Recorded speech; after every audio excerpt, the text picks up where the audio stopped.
So let's continue with the foundations for prayer. तो आइए हम प्रार्थना के जो नींव है उसके बारे में पढ़ाई को Till लगातार now, जारी रखेंगे। till now we did only 2 points. तो अभी तक सिर्फ हम लोगों ने दो चीजों को सीखा। We are trying to lay a strong foundation. तो हम लोग कोशिश कर रहे हैं कि हम बहुत ही एक कठोर नींव को हम डालें। Let's look at the third point now. तो आइए हम एक तीसरे जो हमारी बिंदु है वो चर्चा की उस पे जाएंगे। So this is to understand the redemptive heart of God. तो यह है कि हम परमेश्वर के छुटकारे के हृदय को हम सीखें। God's heart is redemptive in nature. परमेश्वर का जो हृदय है वह स्वभाव में एक छुटकारे का हृदय है। So redemption means that God is, how to put it? God does not quit on what he starts. तो जो छुटकारा या रिडेम्पटिव का जो अर्थ है कि परमेश्वर जो शुरू कर देते हैं ना उसको वो बंद नहीं करते। He he wants to save, even if somebody is so lost. और वह बचाना चाहते हैं उसको भी जो बहुत खोया हुआ है। So this is the redemptive heart of God. और यह परमेश्वर का जो उद्धार का करने का हृदय है। And to provide redemption, there is a price to be paid.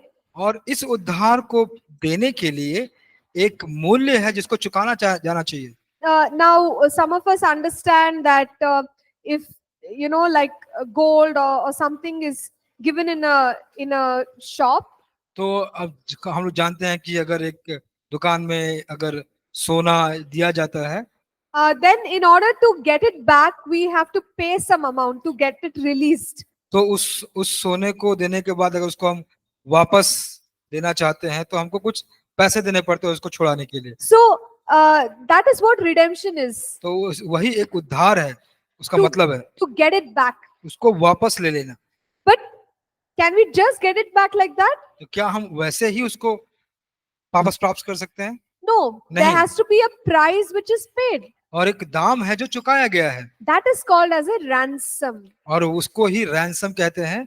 And through that, we can get back what was lost. और जो खो गया था उसके द्वारा उससे ही हम उसको वापस कर सकते हैं। So what God has done is He has paid the price to get us back.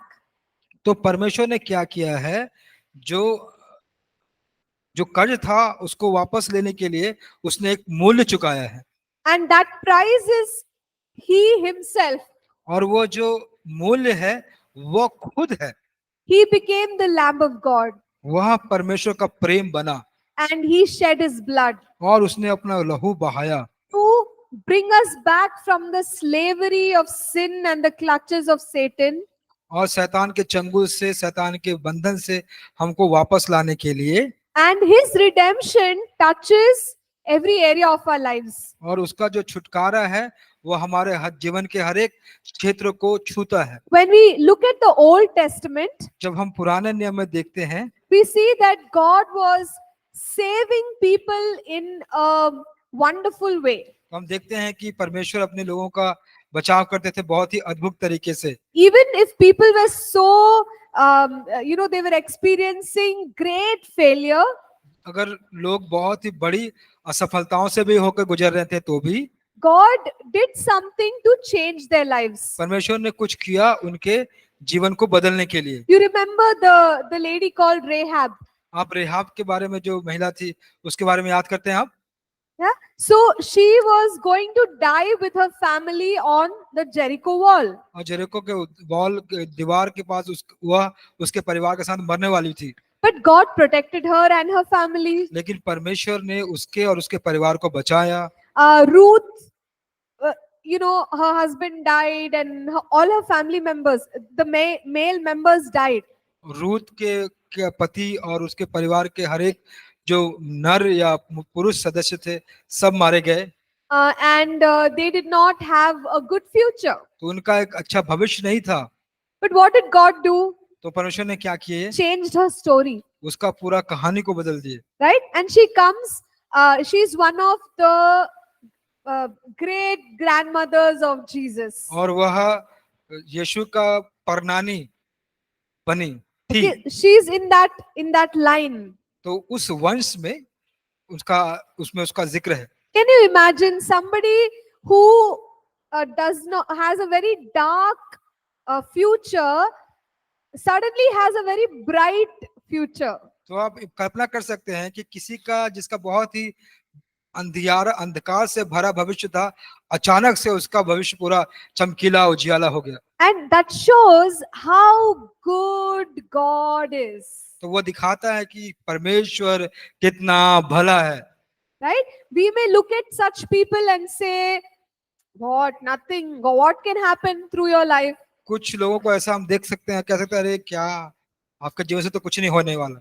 But God made something beautiful out of the mess. और जब वो जो गड़बड़ी होती है ना, उसके मध्य से परमेश्वर कुछ बहुत सुंदर बातों को लेकर आता है। So that is how God works. तो इसी प्रकार परमेश्वर काम करते हैं। If anything is broken, He wants to fix it. अगर कुछ टूटा हुआ है तो वो उसको जोड़ना चाहते हैं। If something is lost, He wants to bring it back. अगर कुछ खोया हुआ है तो उसको बहुत आस से देना चाहते हैं। Okay? If something is destroyed, He wants to build it up again. अगर कुछ बर्बाद हो चुका है तो वो चाहते हैं कि उसका पुनः निर्माण फिर से करें।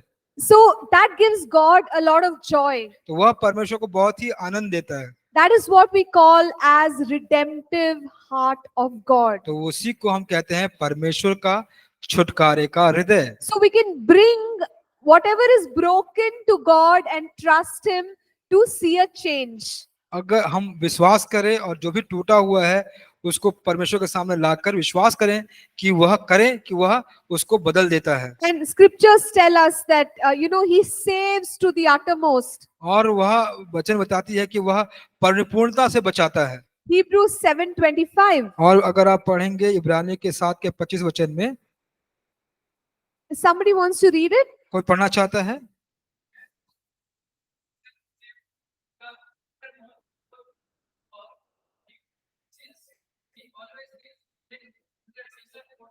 Okay. Thank you, brother. आप हिंदी में पढ़ेंगे, ब्रदर? किताब में है। एक मिनट, ब्रदर, एक मिनट, यहाँ पर माइक है। पेज नंबर 17 में है। पेज नंबर 17 में वचन लिखा हुआ है, दूसरा वचन देखिए। इसीलिए हाँ, पढ़िए। कोशिश करो। हाँ, कोशिश। इसीलिए जो उसके द्वारा परमेश्वर के पास आते हैं वह उनका पूरा पूरा उद्धार कर सकता है, क्योंकि वह उनके लिए विनती करने को सर्वदा जीवित है। आमीन। Okay, praise Hallelujah. God. परमेश्वर की महिमा हो। So God is revealing to us that He can repair, restore, resurrect. तो परमेश्वर हमें यह दिखा रहे हैं, प्रकाशन दे रहे हैं कि वह अब चीजों को बना सकते हैं, उसको पुनर्स्थापित कर सकते हैं, उसका पुनर्निर्माण कर सकते हैं। So how does this apply in prayer? तो यह प्रार्थना में कैसे उपयोगी होता है? So when we pray for people who are going through difficult circumstances, तो जब हम प्रार्थना करते हैं उन लोगों के लिए जो कठिन परिस्थितियों से होकर गुजर रहे हैं, we can pray redemption. तो वह हम उद्धार की प्रार्थना कर सकते हैं। Now let's imagine there is a friend who has gone into sin. तो आप कल्पना कीजिए कि एक दोस्त है जो पाप में पड़ गया है And their life is completely messed up. और उसके जीवन में पूरी तरह से उसका जीवन जो है वो अस्त व्यस्त हो गया And there is no hope anymore. और उसके जीवन में कोई भी आशा नहीं है। Even at that time, we can pray and say, God, even this is not difficult for you. तो उस समय भी हम प्रार्थना कर सकते हैं और कह सकते हैं कि परमेश्वर ये आपके लिए कठिन नहीं है। Let's imagine there is a daughter, a son, or a brother, sister who doesn't believe in God. और देखिए अगर एक डॉक्टर, एक भाई बहन, जो एक बेटा जो परमेश्वर पे विश्वास नहीं कर सकता And करता है, when we look at them, we may feel, oh, what a hard heart they have. Why can't they believe in Jesus? तो हम देखते हैं और कहते हैं कि अरे अब कितना कठोर दिल है आपका, आप क्यों यीशु पर विश्वास नहीं करते? and they are in all the worldly things. और वे सारे संसारिक चीजों में हैं। And we ask, can God save such a person? तो हम कहते हैं कि क्या परमेश्वर उनको बचा सकता है, ऐसे लोगों को बचा सकता है? The answer is yes. तो पर उत्तर है हाँ, Because we have a redeeming God. क्योंकि हमारा परमेश्वर उद्धार करने वाला परमेश्वर We है। have a restoring God. हमारा परमेश्वर फिर से बनाने वाला परमेश्वर है। There are so many testimonies of changed lives. बहुत सारे ऐसे गवाहियां हैं जिनके जीवन में बदल गई हैं। Okay, now think about maybe a marriage situation or a home situation where there is a lot of quarreling, fighting, and breakdown. आप देखिए, कल्पना कीजिए कि एक शादीशुदा के परिवार में बहुत सारे लड़ाई, क्लेश, झगड़े हो रहे हैं और वो पूरी तरह से टूट गए हैं। And you look at that family and wonder, will joy ever come back to this house? और आप देखते हैं कि उस परिवार में और कहते हैं कि अरे, मैं सोचता हूँ कि क्या आनंद इस परिवार में वापस आएगा भी? Answer is yes. तो उत्तर है हाँ, Because we have a redeeming God. क्योंकि हमारा परमेश्वर छुटकारे का परमेश्वर है।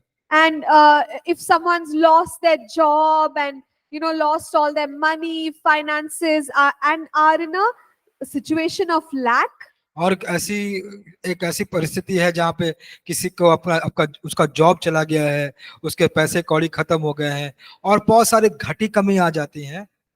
again we may think, how can this person make progress in their lives? तो हम सोचते हैं कि किस प्रकार यह व्यक्ति अपने जीवन में अब उन्नति करेगा।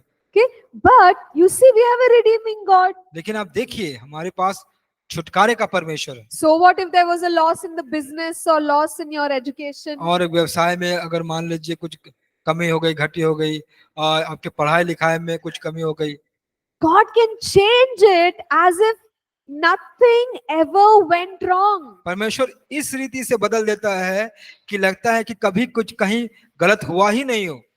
Maybe you were working with the dreams that God had put in your heart. आप एक सपने को लेकर, दर्शन को लेकर काम कर रहे थे और कह रहे थे कि परमेश्वर ने यह मेरे जीवन के लिए रखा है, मेरे हृदय में रखा है।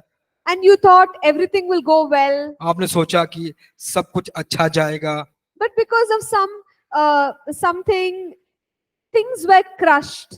तो कुछ ऐसी चीजें हैं जो जल्दी जल्दी गई। Okay, and now you wonder, God, can I even try again? तो आप सोचते हैं कि क्या परमेश्वर, मैं फिर से कोशिश कर सकता हूँ?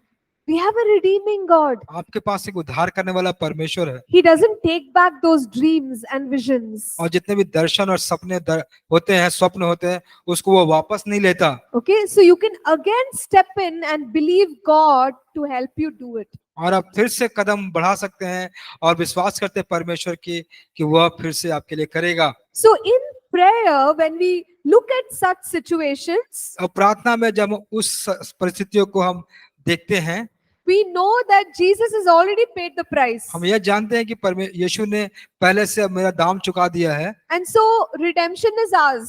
तो जो उद्धार है वो मेरा है, Deliverance is ours. उद्धार हमारा है, छुटकारा हमारा है, Change is ours. बदलाव हमारा है, Blessing is ours. आशीष हमारा है। So we can start praying into these situations. तो उस परिस्थिति में भी होकर आप प्रार्थना करना शुरू कर सकते हैं। And we will see the power of God working. तो आप अनुभव करेंगे कि परमेश्वर का जो सामर्थ है वह कार्य कर रहा है। You remember we talked about intercession. हम लोगों ने, आपने याद करते हैं, हम लोगों ने मध्यस्थता या विनती के लिए प्रार्थना किया सीखा था। So you and I can be that person who are interceding. तो हम और आप उस व्यक्ति की तरह बन सकते हैं जो मध्यस्थी करता है।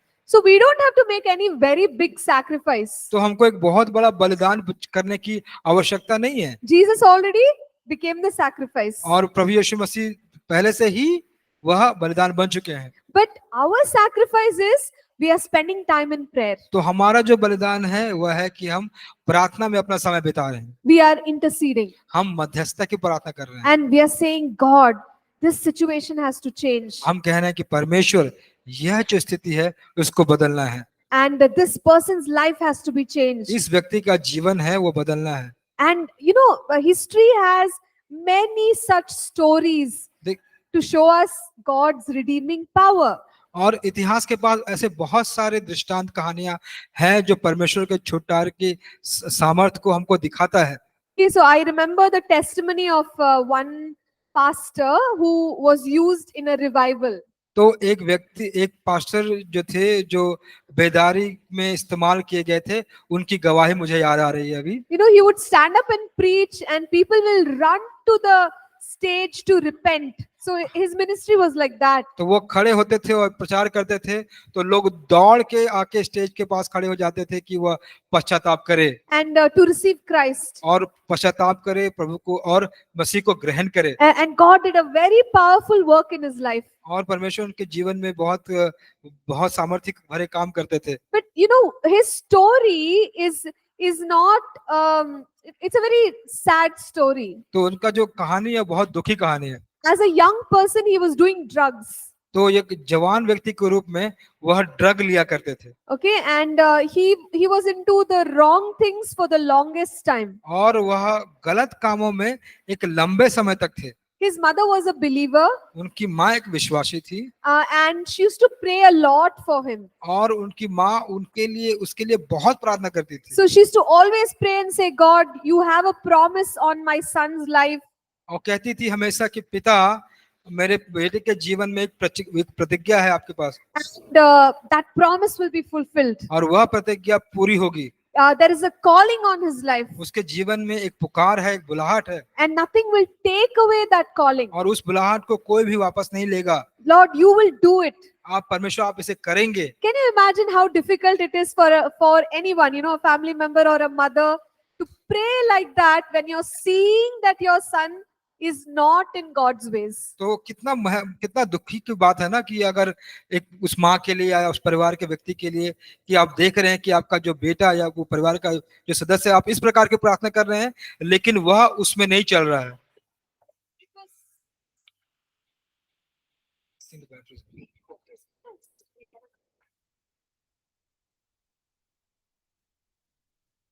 Okay, so it's really difficult to see somebody's family member struggling like that. तो ये बहुत कठिनाई की बात है कि हम देखते हैं कि किसी का परिवार का सदस्य इस प्रकार से संघर्ष कर रहा है। So in his testimony, he shares that one day his mother came to the room where he was living in. तो उसका गवाही ये कहता है कि उसकी माँ उस कमरे में आई जहां पर वह रह रहा था, and he was staying with some of his friends, and they were also into drugs. और वह अपने दोस्तों के साथ था और वो भी ड्रग कर रहे थे, ले रहे थे। And it was so bad, the situation, that I don't even know how she would have had the strength to see that room. तो वो कमरा ऐसा था कि मुझे ये भी प्रतीत नहीं होता कि मैं कैसे उसको सोचूं कि उसको ऊपर क्या बीती होगी उस कमरे को देखकर। So what they used to do is they would do like injectable drugs. तो वो क्या करते थे, वह ड्रग इंजेक्ट करते थे। Sorry for the the details. ये विस्तार के लिए माफी चाहती हूँ। But the thing is, I want you to understand the redeeming power of God. तो यह मैं आपको बताना चाहती हूँ और सिखाना चाहती हूँ इस माध्यम से कि आप परमेश्वर के छुटकारे को आप सीखें। Okay, so they would do injectable drugs and throw the needle to the roof. और वह इस प्रकार से सुई के जरिए वह ड्रग्स को लेते थे और सुई को छत पे फेंकते थे। So when the mother went inside the room, it was full of needles on the roof. Can you imagine? आप terrible. जी आप देख रहे हैं ना, ये दहलाने वाली बात है। जब उसकी माँ उसके कमरे में गई तो पूरे छत के ऊपर वह सुई चुभी हुई देखी। So she can understand what kind of a desperate situation her son is in. और वो समझ रही थी कि किस प्रकार मेरा बेटा इतना व्याकुल अवस्था में है। But she never stopped praying. लेकिन उसने कभी भी प्रार्थना को बंद नहीं किया। And then it happened और ऐसा हुआ that he came to his senses. और वह अपने संवेदनशीलता चेतना में आया। He gave his life to Christ. उसने अपना जीवन परमेश्वर को सौंपा। His life was changed. उसका जीवन बदल गया। Can you imagine a life like that being changed? क्या आप कल्पना कर सकते हैं कि उस प्रकार का जीवन भी बदल सकता है? Okay, it's a true story. एक सच्ची घटना है। And he was one of the pastors who was used in a revival called as Brownsville Revival. और वह एक प्रकार के ऐसे पासवान या पास्टर थे जिनको इस्तेमाल किया गया था बेदारी को लाने के लिए बाइबल कॉलेज में। Brownsville Revival. It's called Brownsville. उसको ब्राउन्सविल रिवाइवल कहते हैं। Okay, but it's beautiful to see how God can change a a person who has gone so far away. यह बहुत सुंदर बात है देखने के लिए कि परमेश्वर वैसे व्यक्ति को भी बदल सकता है जो इतनी दूर तक चला गया हो। It's not difficult for God. यह परमेश्वर के लिए कठिन नहीं है। Okay, so that encourages us to do our part in prayer. तो वह हमको प्रेरणा देता है कि हम अपने भाग को करें जो हमारे लिए प्रार्थना में है। Look at people and see what God can do. तो लोगों को देखें, इस प्रकार की देखें कि परमेश्वर क्या कर सकते हैं। Don't judge them on the basis of their current situation. तो उनको उनके जो अभी स्थिति है उसको देख के उसको आप न्याय मत कीजिए।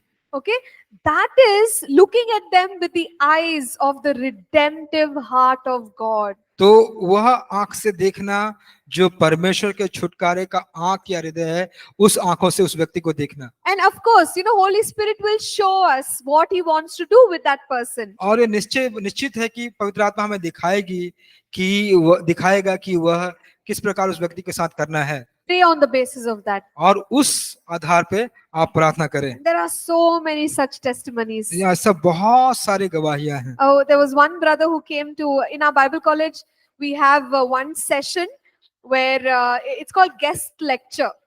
तो एक भाई आए थे हमारे बाइबल कॉलेज में ही एक सत्र में, जिसको मेहमान का लेक्चर जो होता है ना, पढ़ाना सिखाना, उस सत्र में एक बार एक भाई आए थे। They come and they share from their own lives. और वे आते हैं और अपने जीवन से बताते हैं। So I was so amazed to hear his story. और उनके जो कहानी को सुनकर मैं काफी अचंभित हुई। As a young person, he was into theft.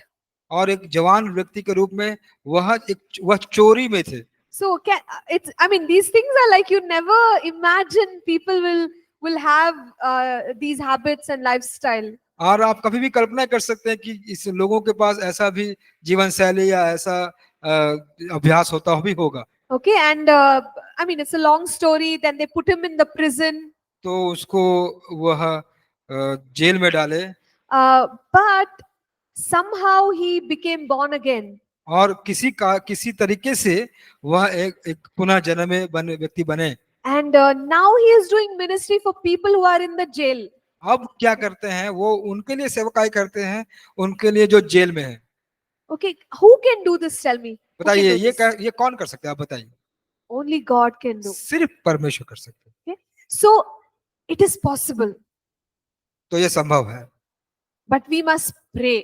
तो हमको प्रार्थना करना बहुत जरूरी है। Pray for the people that God puts on your heart. तो उन लोगों के लिए प्रार्थना करें जिसको परमेश्वर भार देता है आपके हृदय में प्रार्थना करने के लिए। As we pray, changes will happen. और जैसा कि हम प्रार्थना करते हैं बदलाव होंगी। Okay, everyone understood point 3? तीसरा वचन सब समझ गए? Okay, wonderful, बहुत wonderful. अच्छी बात Next, है। let's go to point 4. आइए हम चौथे बातों में जाएंगे। The foundation to prayer is to know the promises of God. और हमारे प्रार्थना के जो नींव है वह यह है कि हम परमेश्वर की जो प्रतिज्ञाएं हैं ना, जो वादे हैं, उसको हम याद रखें। In Acts chapter 2, God said, I will pour out my spirit. और प्रेरितों के काम में उसके दूसरे अध्याय में परमेश्वर ने कहा कि मैं अपने आत्मा को उड़ेल दूंगा। And you will see dreams, you will have visions. तुम स्वप्न को देखोगे, तुम दर्शन को प्राप्त करोगे। So what is this? It's a word or a promise that God is giving. तो ये क्या है? एक वचन है, एक प्रतिज्ञा है जो परमेश्वर दे रहे हैं। Right. So whenever we see a promise that God gives, तो जब भी हम यह प्रकार के प्रतिज्ञा को देखते हैं जो परमेश्वर देते हैं, we can pray that. तो हम उसको प्रार्थना कर सकते हैं। Okay? So any promises in the Bible, तो जो भी प्रतिज्ञाएं बाइबल में हैं, if we pray and say, God, you said it, so I am believing you will do it, that is the right way to pray.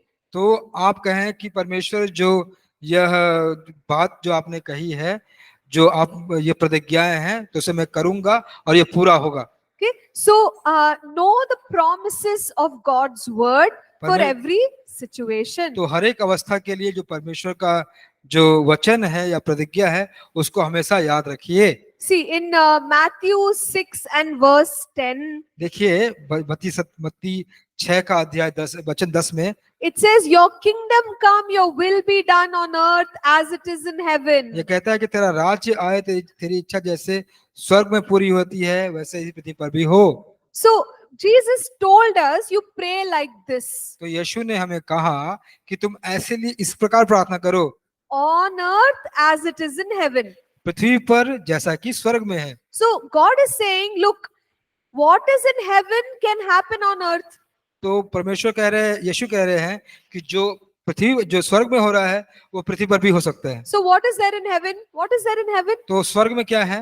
What is there that we want to bring here? तो स्वर्ग में क्या है जो हम पृथ्वी पर लाना चाहते हैं? God's presence, परमेश्वर की उपस्थिति, peace, शांति, joy, आनंद, राज्य, kingdom of God, kingdom of God. Okay. परमेश्वर का राज्य, हाँ. Zoe life. Okay. जोए जीवन। What else is there in heaven? और क्या है उस स्वर्ग में? Godly things, good things, अच्छी चीजें, गॉडली चीजें, happiness, सुख, खुशी, eternal अनंत life. जीवन, eternal life, So many good things. वो सारे सभी अच्छी चीजें। Wow, heaven is filled with so many good things. तो स्वर्ग सब भली वस्तुओं से What भरा did, है। what did Jesus say? तो यीशु ने क्या कहा? Pray like this. उस प्रकार प्रार्थना करो, Your kingdom come.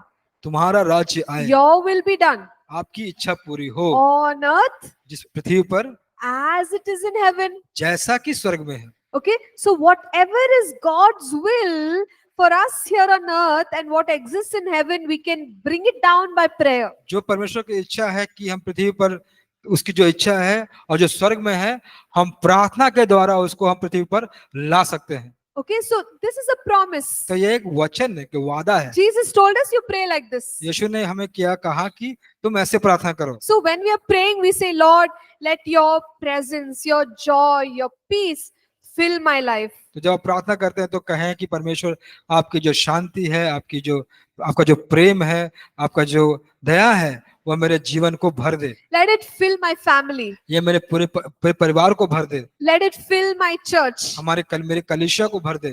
Is it a right prayer? What I'm praying? क्या ये सही Is it प्रार्थना right or नहीं है? wrong? Why is it right? कैसा ऐसा ये सही क्यों है, बताइए। If you say yes, also you'll get stuck. I'll ask you why.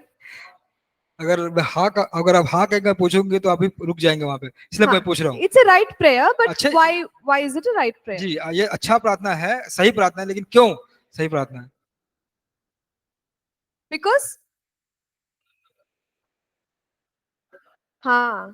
Because Jesus already told. यीशु ने फिर पहले ही से कह दिया है, That is why we are praying like that. इसीलिए हम लोग उस प्रकार प्रार्थना कर रहे हैं। Then it is correct.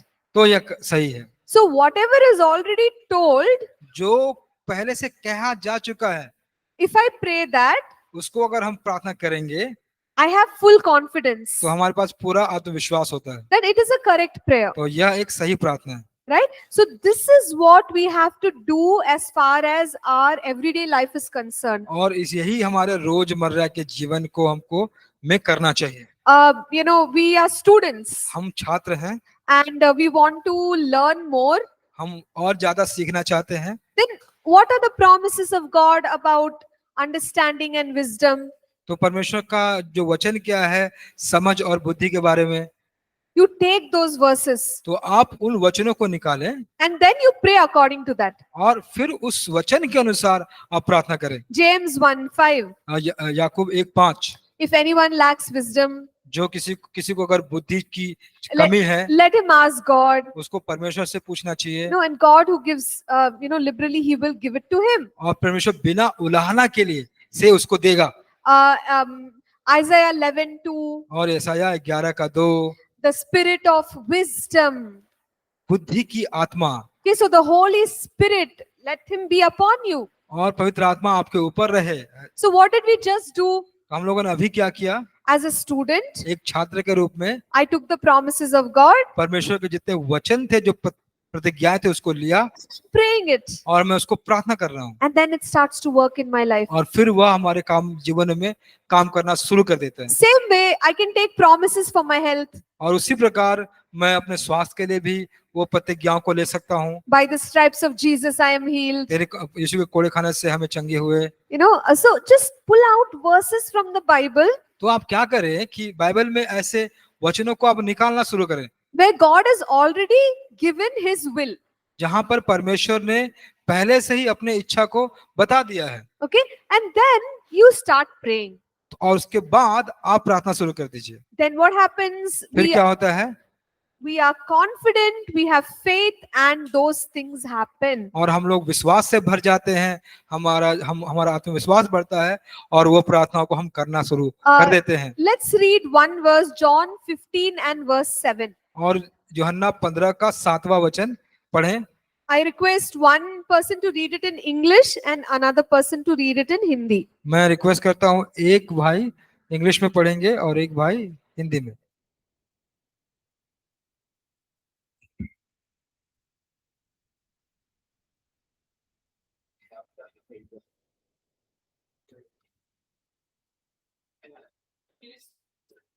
Please hold on till the mic comes so that the online students can hear. Mic का वेट करें जब तक माइक आता है, ताकि ऑनलाइन में जितने भाई है वो सुन पाए।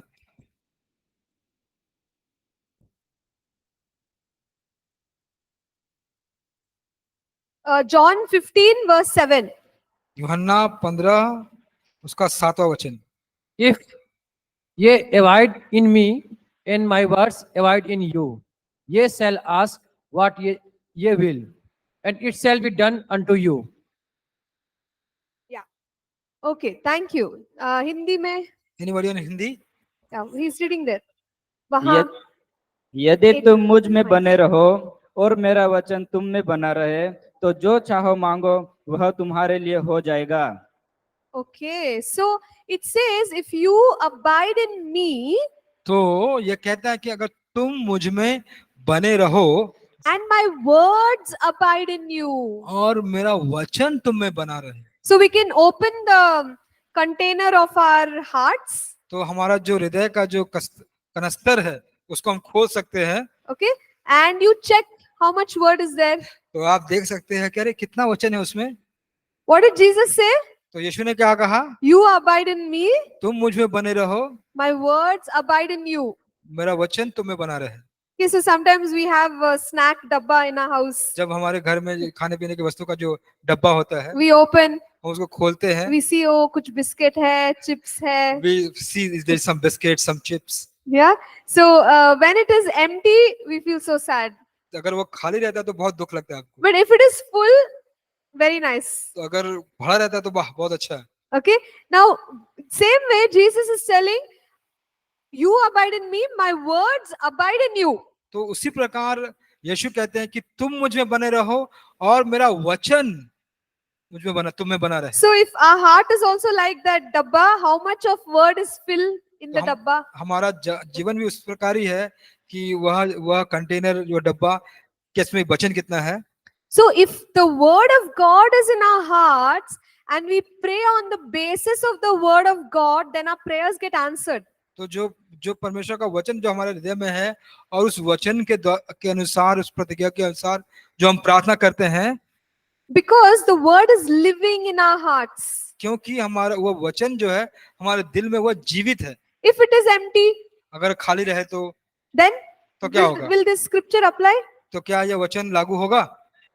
No, नहीं होगा, because word is not abiding in my heart. क्योंकि परमेश्वर हमारे हृदय से जुड़ा नहीं है। Then how can my prayer be answered? तो मेरी प्रार्थना का उत्तर कैसे मिलेगा? So promises of God are very important. तो इसलिए परमेश्वर का जो वादा जो है, प्रतिज्ञा है, वो So बहुत जरूरी है। when we read the Bible, be ready to catch the promise. तो जब आप बाइबल को पढ़ते हैं ना, तो तैयार रहें कि प्रतिज्ञा को पकड़ लें। When you're listening to a sermon, be ready to catch the promise. अगर आप कोई संदेश को सुन रहे हैं तो तैयार रहें कि उस संदेश में जो वचन है उसको पकड़ लें। Okay, and put it in your heart. उसको फिर अपने दिल में डाल दीजिए। And when we are praying, you say, God, you said. तो जब आप प्रार्थना करें तो कहे, परमेश्वर आपने कहा। Your word says. तो आपका वचन कहता है, You will pour out the spirit of gladness on me. तो आपने कहा था कि मैं आनंद की आत्मा तुझ पे, प्रसन्नता की आत्मा तुझ पे उड़ेल दूंगा। So I'm feeling very low, but I want you to pour out that spirit of gladness on me. तो मैं बहुत ही धीमा नीचा महसूस कर रहा हूँ।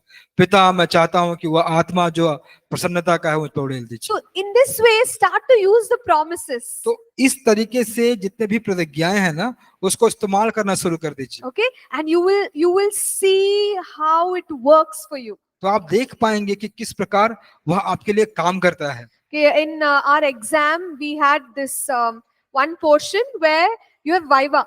तो एक मौखिक एक परीक्षा होती है हमारे एग्जाम में, हमारी परीक्षाओं में। Where you have to sit and answer the examiner. तो जो हमारे परीक्षा करने वाला होता है उससे वह उसको बैठ के हमको मौखिक प्रश्न का उत्तर देना पड़ता है। So I used to be so scared of Viva. तो जो भी मौखिक जब मेरा परीक्षा होता था तो मैं बहुत डरी रहती थी। So even if you study everything, you go see their face, you forget all the answers. तो भी अगर आपने पूरा पढ़ाई कर लिया है, उनके चेहरे को देख के आप सब भूल जाते हैं।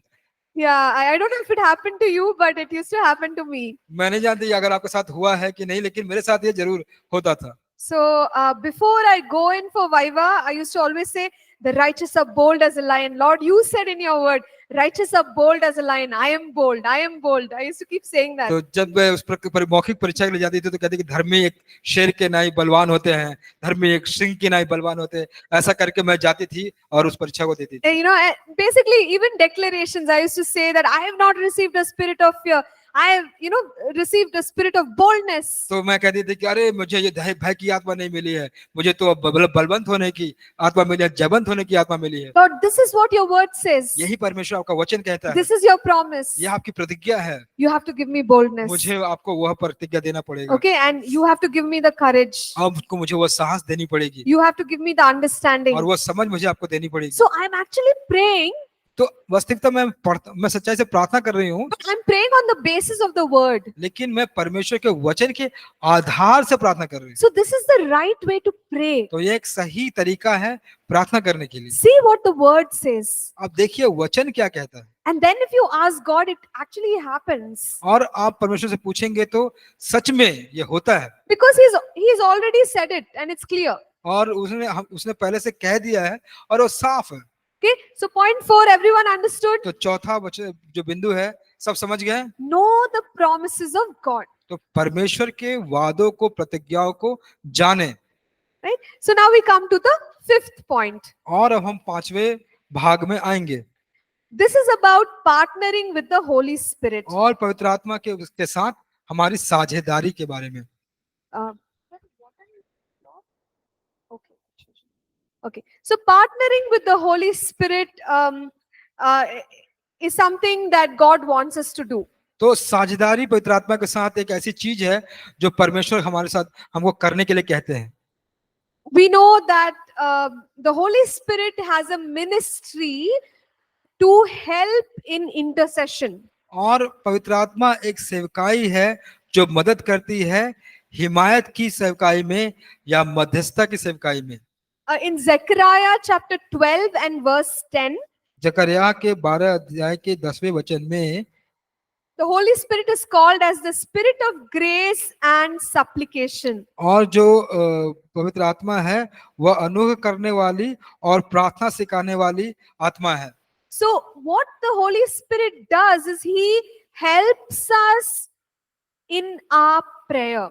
तो पवित्र आत्मा क्या करता है, वो हमें मदद करता है हमारे प्रार्थनाओं में। So when let's say I don't know what to pray.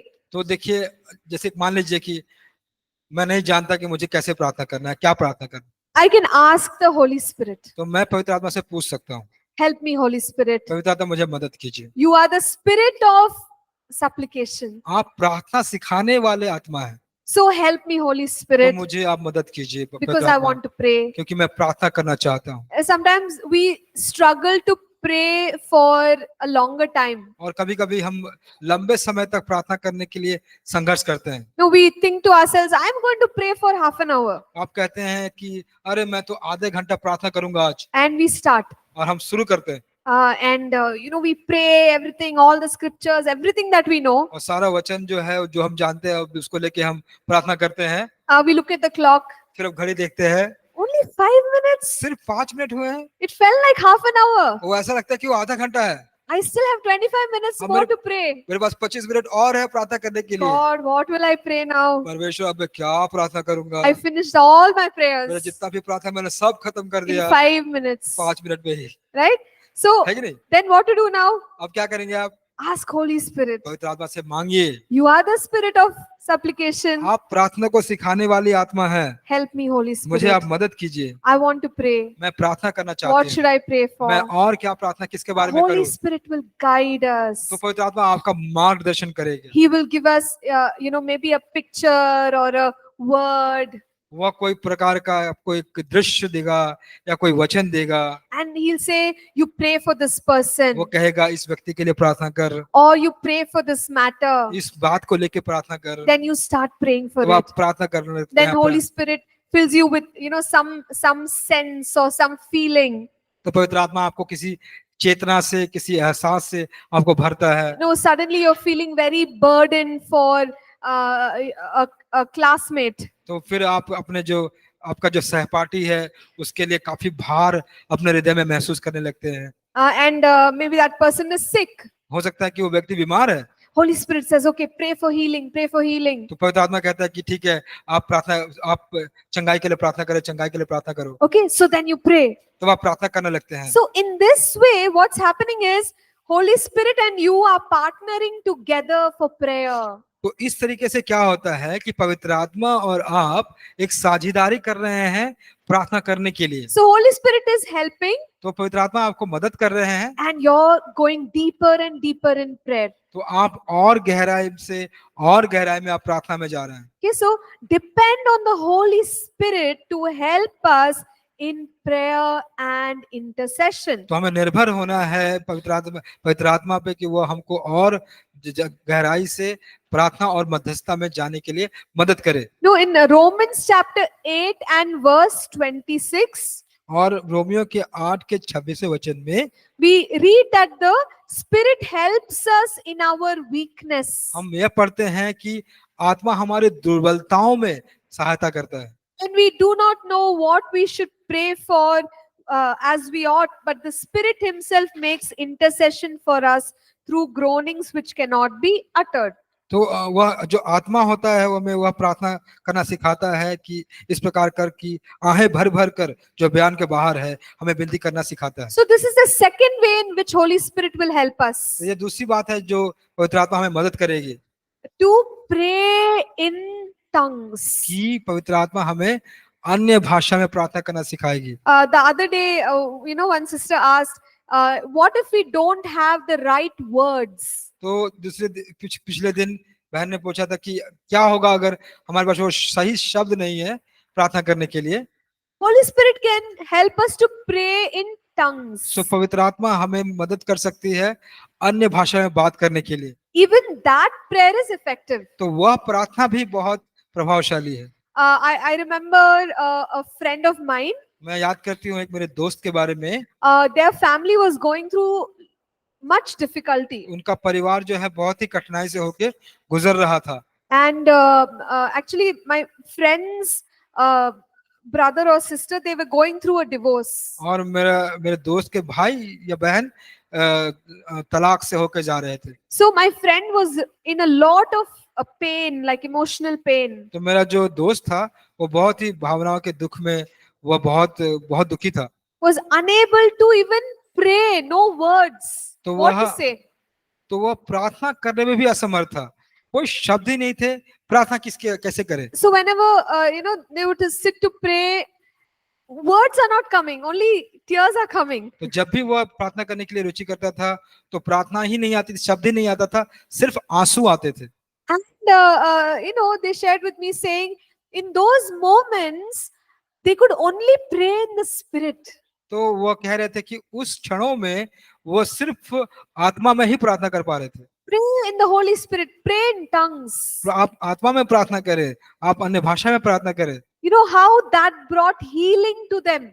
तो किस प्रकार वह चंगाई लेकर आया उनको, how it brought strength to them, किस प्रकार वह ताकत लेके आया उनको, how it brought wisdom in that difficult situation. और किस प्रकार उस कठिन परिस्थिति में बुद्धि लेकर आया। See, when we pray like that, we are still receiving from God. तो जब देखिए अगर हम उस प्रकार प्रार्थना करते हैं फिर भी हम परमेश्वर से प्राप्त करते हैं। We might go into prayer with a lot of weakness of our heart, हम प्रार्थना में जा सकते हैं हमारे हृदय के बहुत सारी दुर्बलताओं के साथ, but we come out strong because of what God does and God deposits in us. और हम बाहर आ सकते हैं उन सारी चीजों के साथ जो परमेश्वर करता है और हमारे हृदय में जमा कर देता है। And you know, it's such a huge privilege. और ये बहुत बड़ा एक सौभाग्य का बात है। God sends His Holy Spirit to help us to pray. ये बहुत बड़ी सौभाग्य की बात है कि पवित्र आत्मा परमेश्वर भेजता है कि जो हमें मदद करता है प्रार्थना के लिए। As a young person, I did not understand the meaning of praying in tongues. एक युवा व्यक्ति जैसे मुझे पता नहीं था कि प्रार्थना अन्य भाषा में प्रार्थना करने का मतलब क्या होता है। We in this course we have one full lesson on tongues. तो इस पाठ में हमारे पास एक पूरा एक अंश है जिसको हम अन्य भाषा के बारे में प्रार्थना करने में सीखेंगे। So I received baptism in the Holy Spirit as a child. तो एक बच्चे के रूप में मुझे पवित्र आत्मा का जो अभिषेक है अन्य भाषा को प्रार्थना करने के लिए वो मुझे मिला। So my only experience was when I go for a meeting and people are praying, I'll pray in tongues and that's it. तो मेरा जो अनुभव था कि अगर मैं किसी सभा में जाती हूँ जहाँ पे लोग अन्य भाषा में प्रार्थना करता है, वो लोग प्रार्थना कर रहे हैं तो हम भी प्रार्थना करते हैं। But first time when I heard teaching, like what does the Bible say about praying in tongues? तो जब पहली बार मैंने उस शिक्षा को सुना जो बाइबल क्या बताती है अन्य भाषा में प्रार्थना करने के बारे में, I was already almost finishing college by then. तो उस समय मैं लगभग अपना जो कॉलेज है वो खत्म कर रही थी And I felt so bad. और मुझे बहुत बुरा लगा। Till today, I didn't know how to use tongues. तो आज तक मुझे कैसे नहीं मालूम कि किस प्रकार मैं अन्य भाषा को इस्तेमाल करूं, I will only pray in some meeting and that's it. और किसी Right. सभा में जाके मैं प्रार्थना करूंगी और बस हो गया। But God has given tongues as a gift for our everyday life. तो परमेश्वर ने जो अन्य भाषा दी है एक उपहार के रूप में दी है हमारे रोज के जीवन के लिए। It's a very beautiful and a very powerful gift. और ये बहुत ही सुंदर और बहुत ही शक्तिशाली सामर्थी उपहार है। And I learned that I must spend more time praying in tongues. और जब मैंने उसको सीखा तो मैं और भी ज्यादा समय इस्तेमाल करने लगी अन्य भाषा को प्रार्थना करने के लिए। So we'll talk about it later. तो उसके बारे में हम बाद में बात करेंगे। So partner with the Holy Spirit in prayer. और हम साझेदारी करें पवित्र आत्मा के साथ प्रार्थना में।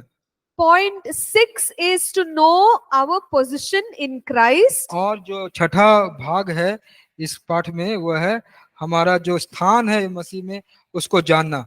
And we've discussed a lot about it, who we are in Christ. और हम लोगों ने इसके बारे में बहुत ज्यादा हम जो बातों को हम सीख चुके हैं। And point 7 is to have a life of surrender. और सातवां भाग है वो है समर्पण का जीवन।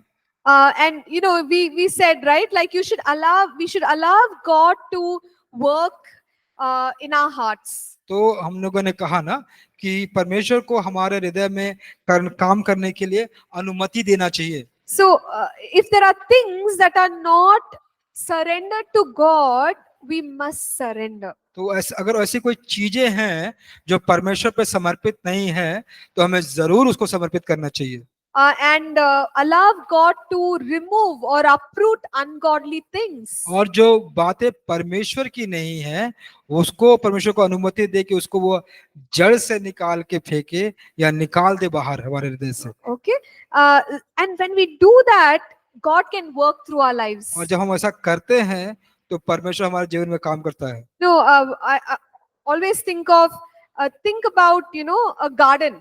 तो हमेशा एक बगीचे के बारे में सोचे। If the garden is full of weeds and extra, you know, grass and all, it is so messy. तो अब जब देखेंगे कि वो बगीचे में कांटे हैं, अलग प्रकार के घास फूस हैं, तो बहुत अजीब सा दिखाई पड़ता है। And too much of overgrowth, we won't even call it garden, we will call jungle. और जब बहुत ज्यादा बढ़ जाता है तो उसको हम बगीचा भी नहीं कहते हैं, उसको हम लोग एक जंगल कहते हैं।